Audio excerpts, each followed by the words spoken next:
Iran के उस Kharg द्वीप की जिस पर कब्जा करने के लिए अमेरिकी राष्ट्रपति ट्रंप अपनी सेना भेज सकते हैं। वॉल स्ट्रीट जर्नल की रिपोर्ट के अनुसार ईरान के खार्ग द्वीप पर ग्राउंड ऑपरेशन की अनुमति किसी भी समय ट्रंप दे सकते हैं और अगर ग्राउंड ऑपरेशन को स्वीकृति मिली तो अमेरिकी सैनिक और स्पेशल कमांडोज खार्ग द्वीप पर कब्जा करने के लिए ईरानी सेना से जमीनी युद्ध लड़ेंगे।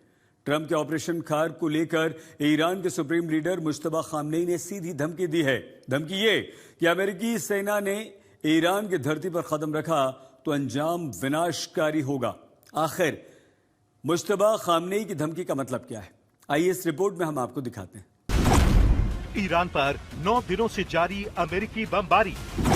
अब ट्रंप के टारगेट पर है ईरान का खजाना। खार्ग पर ग्राउंड ऑपरेशन की तैयारी में ट्रंप को मुश्तबा खामनेई की सीधी धमकी। ईरान में सेना भेजी तो विनाशकारी होंगे नतीजे। ईरान और अमेरिका में आर पार की जंग। ईरान के ताजा हमलों में 1-2 नहीं बल्कि 3 सैनिकों की मौत हो चुकी है। ये मौतें जॉर्डन और इराक में अमेरिकी सैन्य ठिकानों पर हुए हमलों के दौरान हुई हैं। ईरान सेना की तरफ से जारी किए गए बयान में कहा गया है कि जॉर्डन के लोगों से मिली खुफिया जानकारी के बाद अमेरिकी सैन्य ठिकानों पर हमला किया गया था। दावे के मुताबिक ईरानी हमले में सिर्फ जॉर्डन के अल अजरात में अमेरिकी सेना के 1-2 नहीं बल्कि 20 हैंगर तबाह हो गए। वहीं अकाबा हवाई अड्डे पर अमेरिकी C-17 परिवहन विमान और P-8 निगरानी विमान पर बैलिस्टिक मिसाइलों से हमला हुआ, जिससे भारी नुकसान हुआ। ईरान के खातम अल अनबिया केंद्रीय मुख्यालय के कमांडर अब्दुल्लाही ने अमेरिका को सीधी धमकी देते हुए कहा कि ईरान के खिलाफ किसी भी नई सैन्य कार्रवाई का निर्णायक और विनाशकारी जवाब दिया जाएगा। मतलब अमेरिका की ईंट का जवाब ईरान पत्थर से देगा। हम धोखेबाज, अपराधी और शपथ तोड़ने वाले अमेरिकी दुश्मन को याद दिलाते हैं कि किसी भी आक्रामकता, जबरदस्ती, विस्तारवाद या क्रूरता का सशस्त्र बलों द्वारा निर्णायक और विनाशकारी जवाब दिया जाएगा। ईरान सेना की तरफ से जवाबी कार्रवाई जारी है। यहाँ तक कि कुवैत के पावर और वाटर प्लांट को निशाना बनाया गया। अगर अमेरिकी सेना के हमले जारी रहे तो मिडिल ईस्ट के बुनियादी ढांचों को निशाना बनाया जा सकता है, क्योंकि ईरान के सुप्रीम लीडर मुश्तबा खामनेई ने अमेरिका के खिलाफ सबसे बड़ी जंग का ऐलान कर दिया है। ईरान और अमेरिका के बीच हुआ 14 सूत्रीय समझौता अमेरिका ने खुद ही तोड़ा। इस घटना ने एक बार फिर साबित कर दिया कि अमेरिका अपने वादों पर कायम नहीं रहता। अमेरिका की नीति दबाव, ताकत के इस्तेमाल और दूसरे देशों पर अपनी शर्तें थोपने की रही है। ईरान के साथ हुए समझौते का अमेरिका द्वारा बार बार उल्लंघन करने से एक बार फिर साबित हो गया कि अमेरिकी राष्ट्रपति के हस्ताक्षर बेकार हैं। अगर अमेरिका ने ईरान पर सैन्य हमले जारी रखे तो उसे ऐसा जवाब मिलेगा जिसे वो लंबे समय तक नहीं भूल पाएगा। ईरान और उसके सहयोगी समूह किसी भी चुनौती का जवाब देने के लिए तैयार हैं। अमेरिकी सैन्य ठिकानों पर ईरान अपना बारूदी कहर बरपा रहा है। Bahrain, Kuwait, UAE, Jordan, Iraq से लेकर सीरिया तक अमेरिकी सैन्य ठिकानों पर ईरान के हमले थमने का नाम नहीं ले रहे। दूसरी तरफ होर्मुज को ईरान ने पूरी तरह बंद कर दिया है। तैयारी अब होर्मुज के बाद बाब अल मंदेब को बंद करने की है। ईरान का प्लान यही है कि अगर अमेरिका की सेना की तरफ से हमले जारी रहे तो रेड सी को भी बंद करवा देगा। ईरान ने यमन के हुती को बाब अल मंदेब स्टेट को बंद करने के लिए तैयार रहने को कहा है। मतलब इस रूट से गुजरने वाले जहाजों को अब हुती निशाना बनाएंगे। हुती की तरफ से जारी बयान में कहा गया है कि संगठन ने रेड सी में जहाजों को निशाना बनाने की तैयारी पूरी कर ली है। इसके लिए बाब अल मंदेब के पास यमन के हुदैदा और अदन की खाड़ी के ऊपर स्थित पहाड़ी इलाकों में मिसाइलें और ड्रोन तैनात कर दिए गए हैं। इसी कड़ी में हुती ने आज सऊदी अरब के खिलाफ बाब अल मंदेब स्ट्रेट में नौसैनिक नाकेबंदी का ऐलान किया है। ईरान की तरफ से अमेरिका को ये सीधा जवाब है।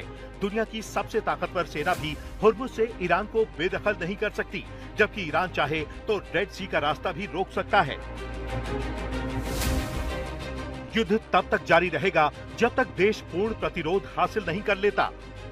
अमेरिका का समर्थन करने वाले देशों को होर्मुज में परिणाम भुगतने पड़ सकते हैं। जिन देशों ने अमेरिका के साथ सहयोग किया है और साथ ही व्यापार और तेल निर्यात के लिए होर्मुज का उपयोग जारी रखा है, उन्हें होर्मुज पर ईरान के साथ रिश्तों पर पड़ने वाले प्रभाव की उम्मीद रखनी चाहिए।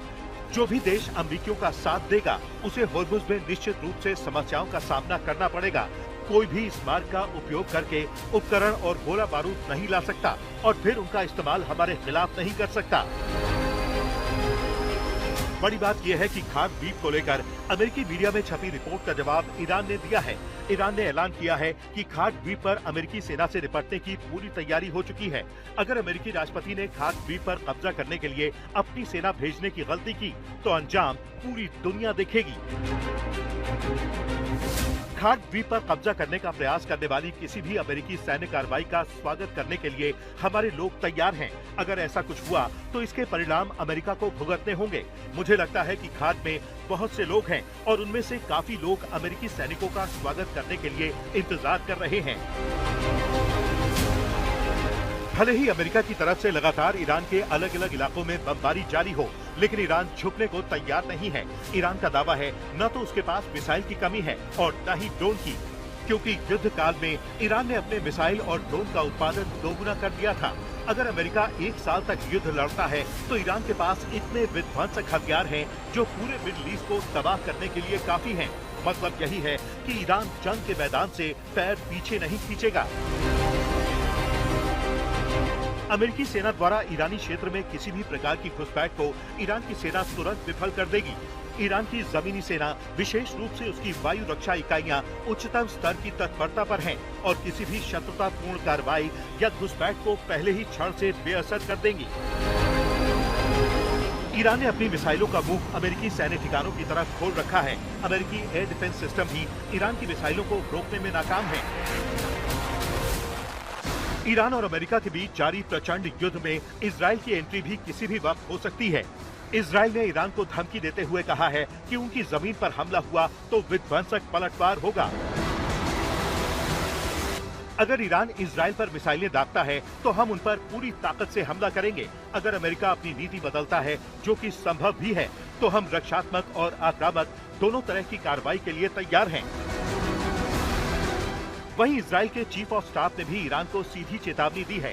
दावा यही किया है कि ईरान के ठिकाने उनकी मिसाइलों के टारगेट पर हैं। सेना भी पूरी तरह तैयार है। इजराइल की सेना ईरान में हो रहे घटनाक्रमों पर कड़ी नजर रखे हुए है और उच्च स्तर की तत्परता बनाए हुए है। सेना ने दिन में पहले लाल सागर पर स्थित जॉर्डन के बंदरगाह शहर अकाबा की ओर किए गए एक प्रक्षेपण पर नजर रखी थी और देश के नागरिकों की रक्षा के लिए इजराइल की वायु रक्षा प्रणाली अलर्ट पर थी। हम तुरंत लड़ाई फिर से शुरू करने के लिए तैयार हैं और जो भी हमें नुकसान पहुंचाएगा उसके खिलाफ हम पूरी ताकत से कार्रवाई करेंगे। अब सवाल यही है कि ईरान और अमेरिका के बीच जारी युद्ध कहां खत्म होगा, क्योंकि शांति समझौते को दोनों मुल्क खारिज कर चुके हैं। दोनों मुल्कों के बीच युद्ध विराम के लिए मध्यस्थों की कोशिशें जारी हैं। ईरान के विदेश मंत्री के मुताबिक युद्ध विराम होगा या युद्ध जारी रहेगा, ये फैसला अब सिर्फ और सिर्फ ईरान के सुप्रीम लीडर मुश्तबा करेंगे। ईरान युद्ध करेगा या युद्ध विराम पर सहमत होगा, इस बारे में अंतिम निर्णय लेने का अधिकार सर्वोच्च नेता के पास है। सर्वोच्च राष्ट्रीय सुरक्षा परिषद युद्ध या युद्ध विराम के संबंध में स्थिति का आकलन करने के लिए जिम्मेदार है, लेकिन अंतिम निर्णय सर्वोच्च नेता के पास होता है। मुश्तबा खामेनेई पहले ही साफ कर चुके हैं कि अमेरिकी राष्ट्रपति पर रत्ती भर भरोसा नहीं है। मतलब यही है कि दोनों मुल्कों के बीच युद्ध विराम की संभावना कम है, यानी अगले कुछ दिनों में युद्ध की आग पूरे मिडिल ईस्ट में फैल सकती है। आज तक ब्यूरो।